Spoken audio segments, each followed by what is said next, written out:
Alright people, and welcome. Today I will tell you my review of Dying Light and my opinion about the game generally. Dying Light is a survival horror game set in a fantasy city called Harran. You're set there as an agent named Crane, whose mission is to find the files that the GRE requires in order to stop the zombie plague. Now the game combines parkour-like abilities to some extent as in Assassin's Creed Unity, and good old zombie killing similar to that in Dead Island. The latter is of course to be expected, as the company Techland made both titles. The game develops great but gets too cliché in some aspects. For example,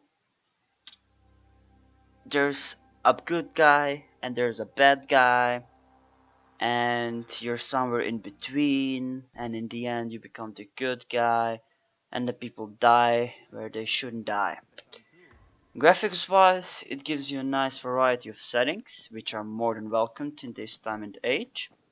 The game looks gorgeous during the day and gives that atmospheric feeling as you're truly in zombie apocalypse world. But everything changes during the night as more dangerous zombies come out that can easily kill you within a few seconds, so you really need to be careful there. Your playstyle can be truly personal, since you have a big variety of arsenal, from guns, axes, pipes, knives, wrenches, throwing stars, molotovs, etc. You also have the ability to activate traps that you have planted for even bigger protection from the zombies. I also have to mention the ability to interact with the environment, as many things can be interacted with. This includes the already named traps, which varies from water pounds interacting with electricity, making it a nice electrifying bed, or maybe throwing some firecrackers in the oil spill and lighting them up and make a nice hell. There is also the grappling hook, which is available later to you, as I need to unlock quite a few skills to get it, which I don't really like that much, which can be easily explained with an example from Far Cry 4, where you have to skin the animals in order to get the necessary upgrade for bigger wallet, ability to carry more weapons, and so on, and that's really frustrating.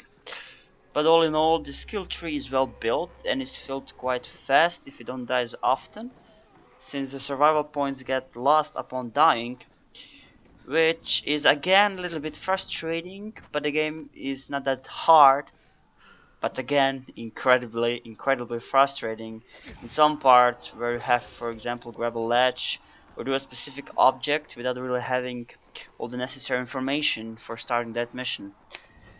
The game optimization was at the start quite a mess, since even the users with Sly 980s had little to no improvement over a single GPU, which is in my opinion a joke, to say the least. However, that got fixed in few updates later and patches, as well the performance for AMD GPUs and other minor bugs and glitches, so good job Techland. As of now, the game is pretty much fixed since I was able to play it with my 880M, which is a mobile GPU, on high present, yeah, my apologies, with 80 fraps, oh my god again, my apologies again, with 60 frames on average, with a few bugs here and there. They weren't real game breaking, but they were here nonetheless. Next thing that's worth mentioning is the actual game length, which is approximately 15 to 20 hours. This includes mostly main missions, as that's what I was focusing on most of the time. But for those who are looking for more 100% completion approach, you're looking at around 30 hours plus. The game collectibles can and probably will be a pain in the ass, since there's really no way to track them on the map, and the only way to find them is to use your survival senses, which is pretty much limited to a specific radius around you. So in order to actually find them, you have to be fairly close. As for the price of the game, I would say the game is maybe around 10 to 20% more expensive than what I would initially pay for it. However, 60 euros or dollars is really becoming a standard nowadays, so can't really complain there. This would pretty much be all from my side. I hope you enjoyed this review and see you in the next game. Navis out.